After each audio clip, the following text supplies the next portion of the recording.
Another video at Airkewld. This time, link pin air ride kit for 49 to 65 Beetles. This is a weld-on kit. It requires welding upper mounts to the stock beam.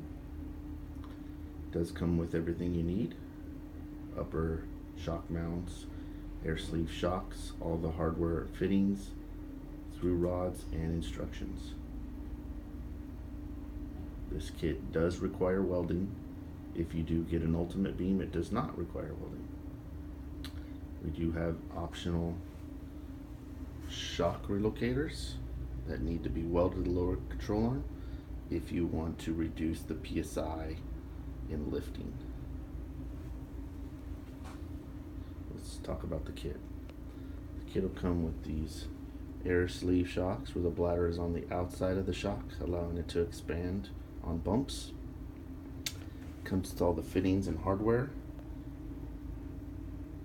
for the through rods and the shocks, upper shock mounts hardware, the crush sleeves, lower shock mount hardware, and the 2-piece through rods from Airkewld, and the installation instructions.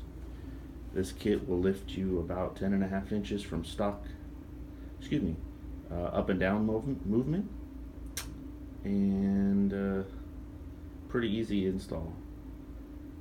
If you have any questions, please give us a call, 623-518-3537, or visit it online at airkewld.com. Thanks for watching.